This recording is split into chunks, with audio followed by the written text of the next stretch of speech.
Well, hello and welcome to this opening session of the Progressive Governance Digital Summit 2021, which is the leading international gathering of progressive leaders. We're hugely delighted you could all join us here today for this session, which is convened by Das Progressive Zentrum, a Berlin-based think tank with the support of Global Progress. My name's Sonia Sodha. I'm Chief Leader Writer of the Observer newspaper here in the UK, and I'll be chairing your session today. We're meeting in the week of the G7 summit, which is the first time global leaders are coming together physically since the outbreak of the pandemic. It's also the first time the G7 are meeting where we have, in a long time, where we have two progressive leaders in place in North America. And it is a huge honour to have one of them, Prime Minister Justin Trudeau of Canada, with us here today. And Mr. Trudeau, I'm sure I speak on behalf of everyone at this conference in expressing our condolences and solidarity to yourself and the Canadian people for the horrific tragedy that happened in your country yesterday. We are also hugely honoured to be joined by the former Prime Minister of Denmark, Helle Thorning-Schmidt, and the Vice-Chancellor of Germany, Olaf Scholz, who is also a patron of this summit. And we will be hearing from Francesca Bria, the President of the Italian Innovation Fund. We've seen hugely important progress this week with international agreement on a global minimum corporation tax between the G7 finance ministers, including Germany and Canada. And so on that note, the first theme I'd like to invite our speakers to address is how should progressives around the world be looking to shape the global economic recovery coming out of the pandemic? So Mr. Trudeau, over to you first, please. Thank you so much, and it is a pleasure to join with all of you for this conversation. First of all, this pandemic, I think, has emphasized things that we already knew as progressives, which is in order to create opportunity, in order to create the right kind of growth and indeed successful growth, we need to include everyone. We need to make sure that the barriers to participation, to economic success are reduced for minorities, for women, for various groups that have always been disadvantaged. And that's something that we've been working on for 5 years in Canada, but this pandemic really put an emphasis on the need to do that. So we made a promise from the beginning of the pandemic that we'd have people's backs, and we invested massively to support families, workers, small businesses across the country. But as we look to rebuilding, I think it's something that's going to have to be applied to the global stage. Understanding that how we make sure we're looking at inequalities and putting forward programs that allow people to succeed is going to be essential. We're moving forward strongly on universal childcare in Canada, which for Europeans we're a little behind on, but certainly is a really big issue we need to take on. We're moving forward with specific programs, whether it's a Black entrepreneurship strategy, because members of the Black community in Canada don't have the same access to capital as others for startups and entrepreneurs, just because of systemic racism and discrimination. We're moving forward on things like Indigenous procurement. We're moving forward on massive investments in low-income and affordable housing. These kinds of things, as we boost our education system and our innovation, is about giving us momentum to really move into the coming decade in a strong, progressive way where everyone gets to participate. And that really has been our focus. But what COVID has done has caused us to really accelerate it so we can come out strongly with everyone involved. Brilliant. Thank you so much, Mr. Trudeau. It's great to hear about what's been happening in Canada. Helle Thorning-Schmidt, former Prime Minister of Denmark, former Chief Executive of Save the Children as well. What's your take on what progressives really need to be focusing on coming out of the global pandemic?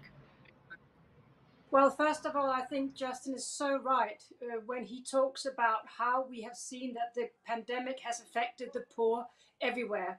That it goes for every country. We have seen that poor people have been affected more than anyone else. And we also know that moving forward, the people who will die from COVID will not be in the developed world, it will be in the developing world. And we're still seeing hardship in many parts of the world, in the global south, for example. So it's also the poorest people globally who have suffered most. And I do think that is a lesson for all of us to create systems, healthcare systems, benefit systems that that actually has this safety net under most people when something like this hits. So I do think it's been a tremendous lesson. And also, we progressive, we don't want to say we told you so, but I do think this underlines what we have been saying everywhere for a very long time, that we need that kind of safety net to protect people in times of crisis. I love your idea of universal childcare, Prime Minister. I think that is fantastic that you are working on that, because I also think that this crisis has taught us that it is the near things that matter most to people. Can they get their income? Is their house a good place to be? Can they live the way they live? So the near things are so important. And last thing I want to emphasize is I also think we have created a new conversation on climate change over the last year, where we have seen that there perhaps are different ways to meet each other. There are different ways to connect. And I'm hoping that this will be a real breakthrough for climate change debate. And I'm really being very excited about many things that are happening in the world right now, where, for example, the 1.5 degrees Celsius has become the norm that everyone is talking about. And the last, I said it was the last thing, but I got one more thing, is basically, I think we have a new conversation about racism, but also about equality between men and women. This has also had a new impetus this past year, and I hope that as we move forward, this will be something that we don't forget, but is our foundation moving forward. Thank you so much. I think we're going to allow that "I told you so" in this case. Mr. Scholz, one of the things I wanted to ask you about was young people and how young people see the recovery, because there's been a new YouGov poll commissioned for this conference that's being published tomorrow that finds that young Germans are unfortunately quite sceptical about the future. So only 37% of them believe the country is moving in the right direction. So how do you think Germany can build the economic recovery that young people want to see? Thank you for the question, and I will come directly to it. But first, I would say, yes, we have a responsibility for the whole world to fight against the pandemic. And this also means that we will make sure that there is a good chance for the global south to be vaccinated. And this asks for our responsibility financing it and producing the vaccines and giving them to the countries and to the people that need them. It's also good for our own safety, because if we won't do so, the pandemic will not vanish and will come back to our countries as well. But first, it is a question of humanity to act in this field and to be very clear. Second, I think, and this is important for the young people in my country, but in all the other countries, I think it is necessary that we fight against the economic consequences of the crisis. And so it is a very good message that there was a very active fiscal strategy against the crisis all over the globe. And this is especially so in Europe, where this was not the case 10 years ago when we had the crisis 2008 and 2009, and especially Germany was very much opposing the idea of a strong fiscal answer. This is different today, and we not just have a very strong fiscal answer in Germany, supporting companies, supporting employees with the short-term allowance scheme we have in Germany, which is now used in many other countries in Europe and other places of the world, but also in organizing that a common European answer is feasible for the first time the union taking a debt, paying it back, and creating own resources. So the fiscal strength of Europe will be stronger after the crisis, and this is also good for the further development of our economy and for jobs and for the chances for young people. Looking at the young people, I think fairness in the globe is important, and one of the questions is what we dealt with when we met in London as the finance ministers. I worked very long the last years to make it possible that we get an agreement about minimum taxation, which I think is necessary for the corporates and which is important for our social model in our countries. We will not be able to succeed against a race to the bottom looking at corporate taxes, because then we won't be able to invest into the future that is necessary for our countries and for especially the youth. And looking at the future, it's about jobs, but it's also about solving the most important problems of mankind. And one of them is obviously fighting against climate change. And in my view, this is what we have to do. There are certain activities in all our countries we can see today. And the European Union will also make proposals in this field in the midst of July. But the more important question is that we are not all standing alone, that we work together, that if we take measures how we fight against climate change and have different ways of pricing, for instance, implicit and explicitly, then it is necessary that we find a way of cooperating. And this is why I suggested to develop something like a global environment club to support the idea of cooperation. And if this is feasible, I think we will be able to solve this big problem of mankind, and especially of the young people that will live for longer in this world. Thank you so much for that. I'd now like to ask Francesca Bria to make a contribution. Francesca is a leading global expert on digital transformation, and I'm hoping that you're going to tell us how you see the pandemic sort of shaping our digital lives, such as they are now. Thank you very much. It's great to contribute to this debate. To exit the COVID-19 crisis, we have an historical opportunity to lay the foundations for a renewal of our societies and economy, projecting us into a digital, sustainable, and carbon neutral future. And today, this means addressing, above all, our twin challenges of environmental protection and democratic digitization. During the pandemic, we all saw an increasing digitization of many aspects of our daily life, and digital infrastructures such as connectivity, data, and platforms have proved to be critical infrastructures on which essential services of society, such as work, healthcare, food delivery, and education depend upon. However, accelerating digitization is not enough. It is necessary to give it a direction, which is about using digital technologies to attain both social and environmental sustainability. This means putting in place an ambitious defense of our digital sovereignty as democracies that requires a holistic regulatory framework together with a strategic, far-sighted approach to our own critical infrastructures and industrial digital policy, with massive investment into artificial intelligence, microprocessors, 5G networks, cloud and quantum computing, and cybersecurity.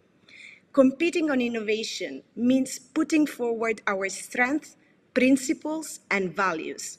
Issues related to civil liberties, digital privacy, and data governance must be given central importance.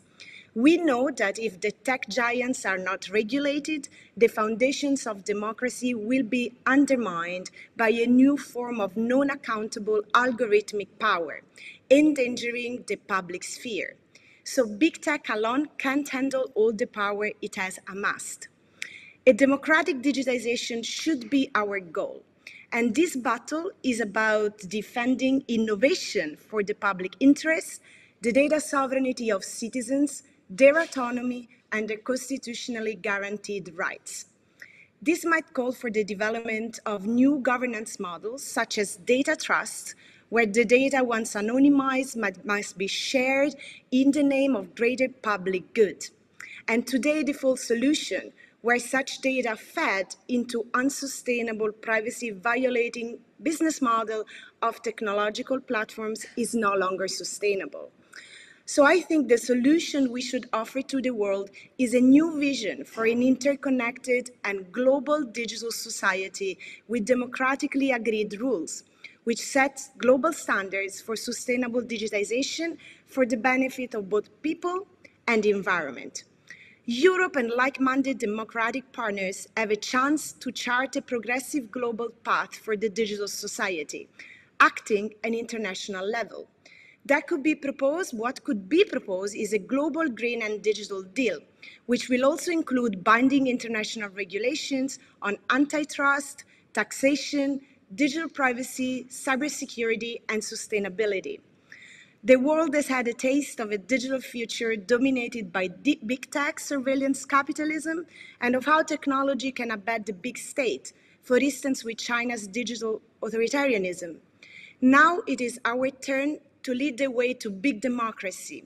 We must harness our digital sovereignty to offer the world a new kind of humanism, combining innovation and dynamism with an uncompromised defense of autonomy, democracy, sustainability, and self-determination.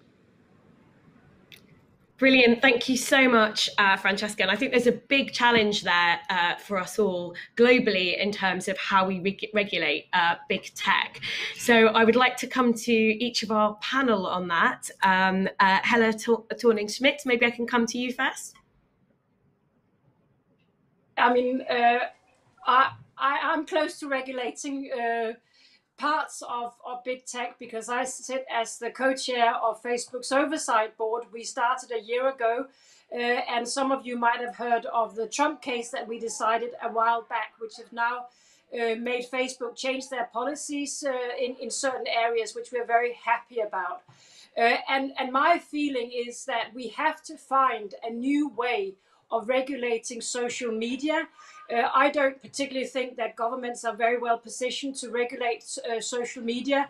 I know of many governments who would love to have that opportunity to regulate social media to the extent that it supports their regime and perhaps not the opposition. Just let's think of Turkey, Russia, Belarus. I could go on, the list is quite long. So I do think we have to find a third way of regulating social media. And my personal position at this stage is that we need independent bodies. This could be made by the UN. If that is not feasible, the second best is perhaps that the social media companies create these independent bodies. Because one thing is certain, that we can't go on with social media companies regulating themselves in terms of content. We need to make social media a force for democracy, a force for good. And that also means that we have to find the balance. We have to create a balance, or understand that we are in a balancing act between free speech, which we all agree on, I think, in this conference, but also that we have human rights. And that is the crossing point that we have to find. And hopefully my oversight board will be part of the solution to solving those issues. Thank you so much. Olaf Scholz, can I come to you on how we get that balance between privacy and freedom of expression on the one hand and regulation on the other, correct?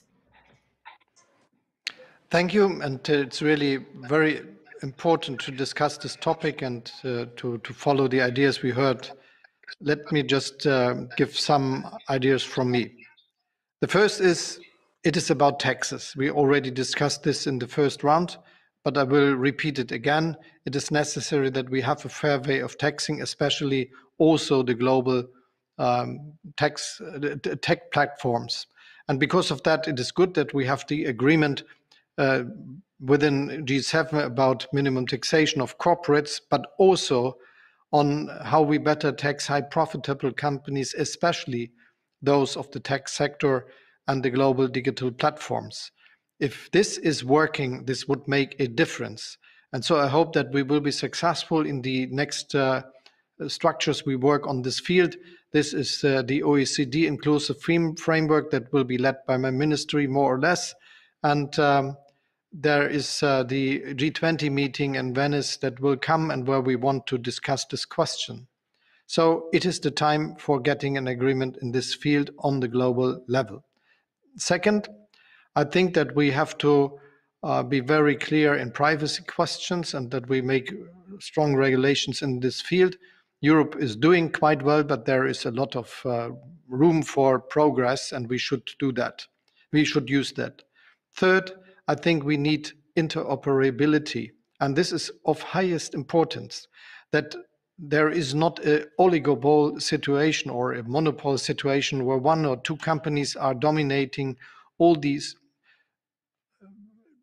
services, and no one can launch a new one, even if he has a better technology and better services and all this. So it is of essence that we make it a clear fact that if you are going from outside, you can communicate with all the people in the services of the platforms. And this might be one of the most important new steps we have to work on. So just 3 proposals which might help a little bit.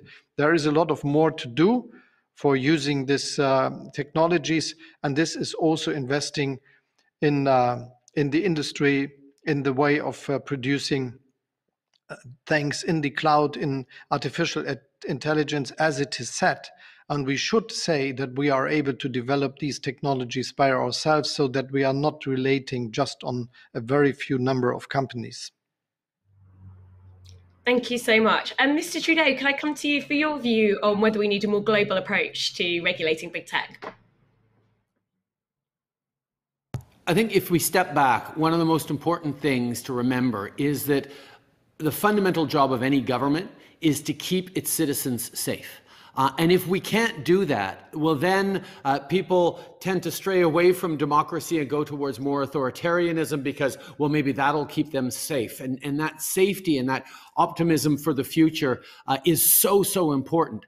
But we're in a world right now where online violence, extremism, that is radicalization to violence, is more and more unpatrolled. Now, the balance between, yes, allowing free speech, allowing critiques of governments, of institutions, allowing people to express themselves fully is so important.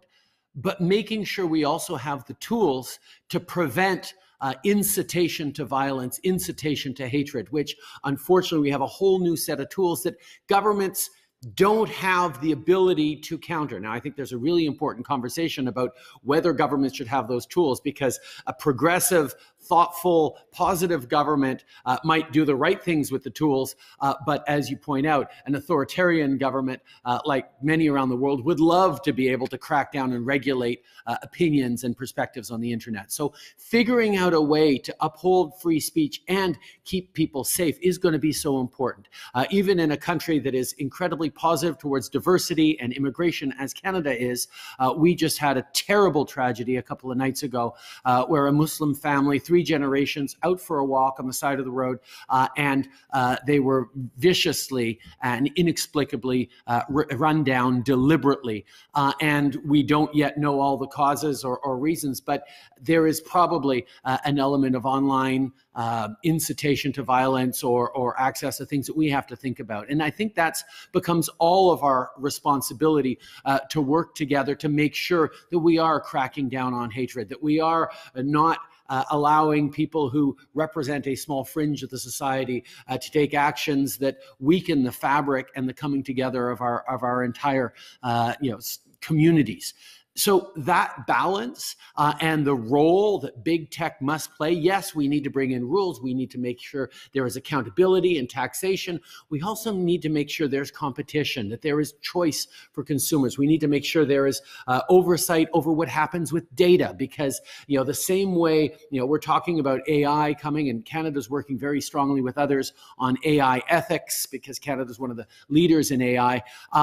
There's also a whole question around who owns the data, what privacy rules are around data, how data is shared, because authoritarian countries that control all data, that don't worry about privacy concerns, have a huge advantage in setting up algorithms that will be dominant in the coming years. So we need to partner, particularly with big tech companies, to recognize they're part of the solution, that yes, we need to be supporting free speech. We need to be supporting the creativity and the flow of ideas and the exchange of knowledge around the world. But it has to be done in service of uplifting and empowering individuals to shape their world. And that is fundamental to something that matters deeply to all of us, which is democracy.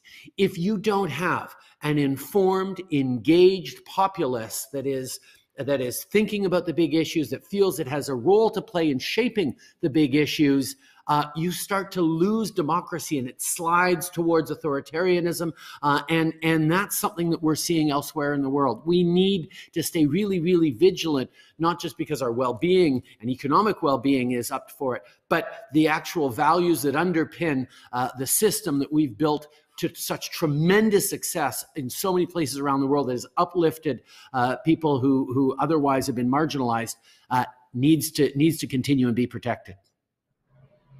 Thank you so much for that. And I'm so glad you brought in authoritarianism and the rise of right populism, because that's actually something I wanted to kind of specifically ask you all to address, because it does seem to me to be the biggest challenge facing the progressive left globally at the moment. How do you combat the rise of right populism, particularly when it often relies on the spread of untruth to succeed? So how can the left challenge that? We've not got much time left, just 5 minutes. So I'm going to come to each of the three of you for closing comments, if that's okay. And if there is anything further that you would like to add, Mr. Trudeau and others, to that issue of how the left challenges the rise of populism, that would be great. But Mr. Trudeau, I'm going to come to you first this time. Thank you so much. I think the conversation we're having right now is extremely important, that it happens not just amongst progressive circles like ours, but everywhere around the world. The intersection between human rights and economic opportunity and safety and security in a world at a time where there's tremendous anxiety, not just because of the pandemic, but because of the pace of change, because of climate change. Our role as governments is to reassure, inspire, and empower citizens to see a better future for themselves. Part of that is making sure that all citizens feel that path and see that support, regardless of their background, regardless of their political perspectives, regardless of what they want. People want the same kinds of things, a good roof over their heads, opportunity for themselves, for their kids, clean air, fresh water. These are the things that if people can't get them, they are willing to then turn towards strongman leaders and authoritarianism. And we have to show that democracy and that progressive values are the best way to support people, to create opportunities, to create futures.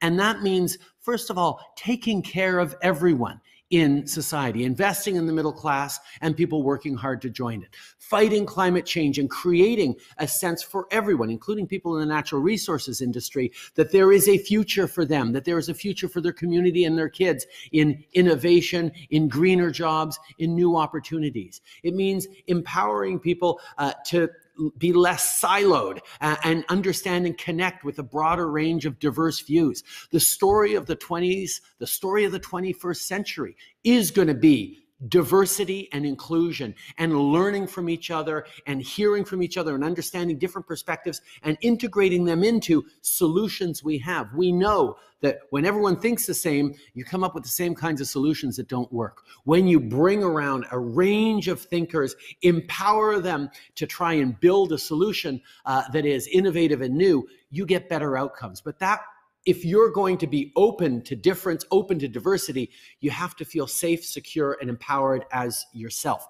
That's where governments need to go. That's where these progressive values we hold need to counter the rise of easy authoritarianism and reassuring rhetorics that actually prevent the kind of success for everyone that is the driving force for all citizens. That's what we're going to be talking about at the G7 this weekend. That's what we need to keep working on as global progressives. And that is the future we need to build together. And Canada is very excited about continuing this conversation with all of you to get to that better world.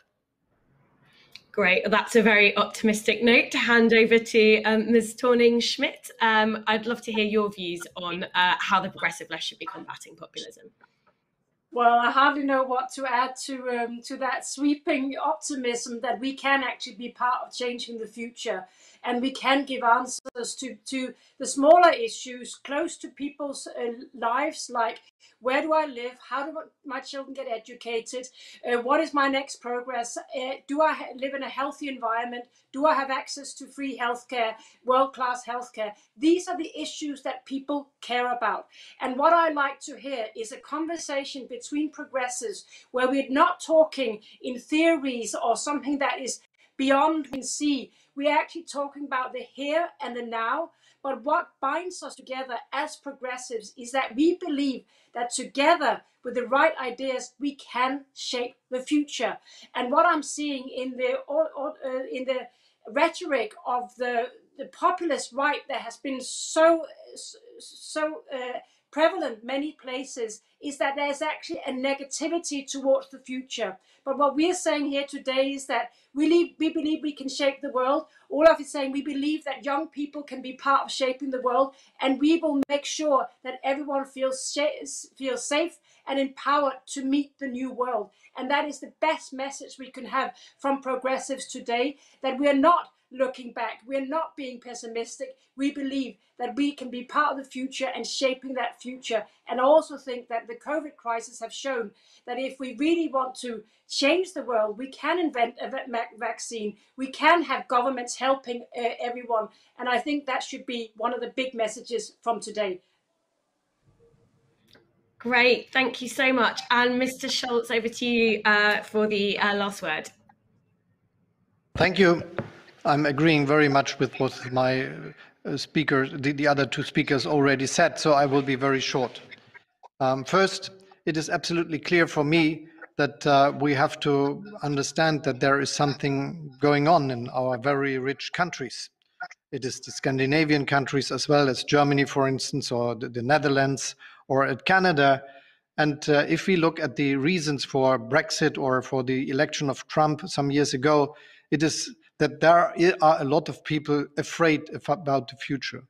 So the biggest task we as progressive have, defining a future that is good for anyone and where anyone could understand that he, his family, and his children will have a chance in the society to come. And they have reasons to doubt about this. This is what we have to accept as a reality check that anyone is doing, and that they are right with this. There is a complete changed world that developed in the last 30, 40 years, and the rise of Asia, strong nations coming up there with billions of people able to do the same things as we were able to do them in Canada, in the Scandinavian countries, in Europe, or in Germany, for instance. This is really making a difference. And if we want to be successful as progressive, our answer must be, we know the way. We have an idea how this will work fine for you and your family, for your region, for your city, for the place where you live. And this is that there are new economic chances, new and well-paid jobs that are part of the new world. Is it a consequence of globalization? Is it a consequence of technological progress coming from different reasons? And so this is the biggest task we have in our societies. And if we miss this task, the people will look for alternatives. But if we are successful with this, and if we have very pragmatic but very successful ideas about the future, then we will have a chance to get them as our supporters. It is not the case that they are open for populism, for all this racism. We hear from the protagonists of populism, all the ways of fighting against other people. There is a good chance for an open society, which is like Justin explained it. But it is our task to make it a part of a story where the future is good from an economic perspective and from an democratic perspective and the perspective of cohesion in our societies. So my biggest questions for the future will be two, which I'm discussing in my country and will discuss in my campaign, and they have very much to do with your question. The first is respect, that anyone has the answer, the idea that he is on the same level as the others, that there is no one above him or her saying him what is the right way to live and saying him what to go into what direction. And this has to do with good paid jobs, but also with the cultural aspect of accepting each other and the things we are doing when we work. And the second question, which is also important, is the question of the industrial economic future of our societies in the rich West, to be very clear about this point. And if we have a path that could be understood and followed, we will be successful.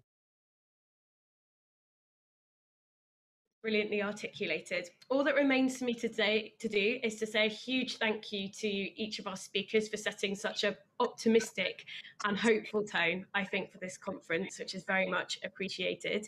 I'd also like to say a huge thank you to all of those of you who are watching. Thank you for joining us today, and another welcome to this conference. There's lots more to come today, and tomorrow the conference will open with a session hosted by the RSA entitled People Power, a Message to the G7, which will feature Leah Greenberg, who I'm sure we'll all agree is one of the strongest voices in civil society at the moment. So that's going to be fantastic. So please do tune in for that.